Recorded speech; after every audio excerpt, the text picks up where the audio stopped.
On the Safaricom issue, we already have a strategic partner, which is Vodafone.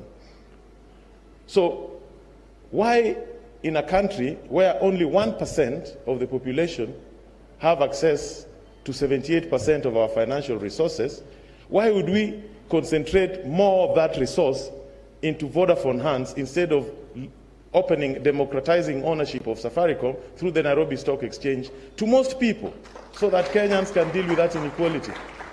Now, this is because of the original sin of Safaricom. When Vodafone first came into this country, there was no bidding to start up Safaricom, like Airtel did. You remember we had a bid for Airtel?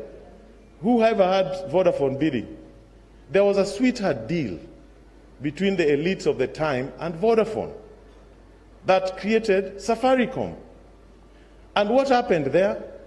10% of the shares of Safaricom were reserved to a company called Mobitelea. 10% was reserved, not 5. There were 10. Was reserved for a private company called Mobitelea, which was never declared here. But because of the requirements of London Stock Exchange, Vodafone declared Safaricom, their shareholding in Safaricom was actually less by 10%. In England, that's how we got to know there was a company called Mobitelea.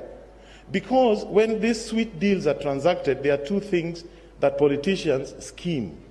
One is called finder's fee.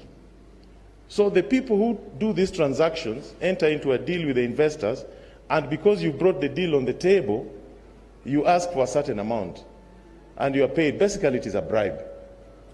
They call it give it a good name, finder's fee. But then there's something also they call free carry, which is the shareholding. So you are given shares which you don't pay for.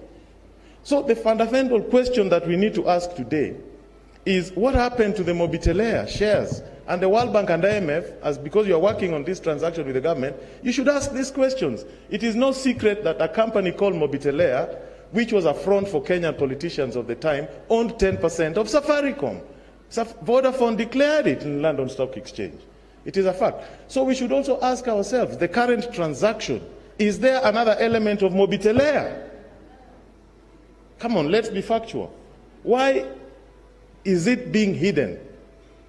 Treasury mandarins did not know about this transaction until a few days ago. They did not know. It was structured elsewhere and presented to them. So we need to ask ourselves, why is Vodacom always interested in opaque, non-transparent transactions? Have you ever heard of Safaricom bidding for frequencies in this republic? They have never. Airtel bidded for their frequencies. What happens in Kenya?